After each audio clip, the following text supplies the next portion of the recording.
শাপলা চত্বরে গণহত্যার বিচার, নারী বিষয়ক সংস্কার কমিশন বাতিল সহ 4 দফা দাবিতে হেফাজতের মহাসমাবেশ। 23 মে সারা দেশে বিক্ষোভ কর্মসূচির ডাক। প্রতিটি শহীদের তথ্য উদ্ঘাটন করতে হবে। হেফাজতে ইসলাম যে কোনো কর্মসূচি দিবে, সেই কর্মসূচি বাস্তবায়নে আমরা ইনশাআল্লাহ সোচ্চার থাকব। বিমানের নিয়মিত ফ্লাইটে সোমবার সিলেট হয়ে ঢাকায় আসবেন খালেদা জিয়া। বিএনপির গুলশান অফিসে যৌথ সভায় বসেছেন নেতারা।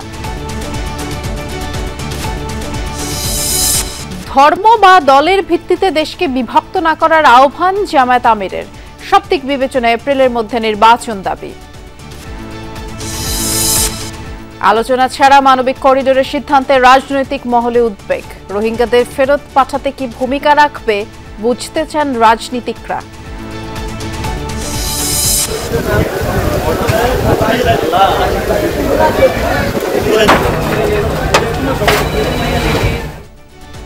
গাজীপুরের ঝুটগুদামের আগুন থেকে পুড়ল বেশ কিছু বসতবাড়ি।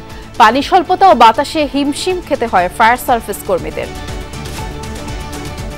কোনটা লাগছে বয়জারে বাতাসে আগুনটার একটা জন 1 মিনিটের ভিতরে সারাটা ছড়াই গেল। 30 লাখ টাকার মাল আছে গুডাউনটার ভিতরে, এটা সব পুড়িয়া গেছে।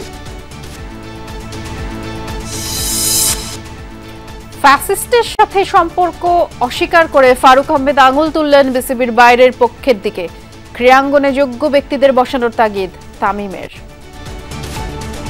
আমার ফ্যাসিস্টের সাথে কোনো সম্পর্ক নাই, ওই ফ্যাসিস্ট রেজিমের সাথে যদি সম্পর্ক থাকতো আমি কিন্তু আজকে আপনার সামনে দাঁড়িয়ে কথা বলতাম না। যাদের বেসিক ক্রিকেটিং আইডিয়াস আছে, যাদের একটা স্বপ্ন আছে যে আমি বাংলাদেশ ক্রিকেটকে এই জায়গায় নিয়ে যেতে চাই, আমি এটাই রিকোয়েস্ট করব যে তাদেরকেই সিলেক্ট করা হোক।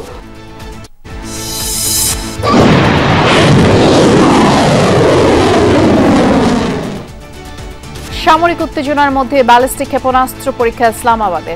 ফাইটার জেট নিয়ে মহড়া ভারতের। যুদ্ধের জন্য সীমান্তে বাংকার তৈরি করছে স্থানীয়রা।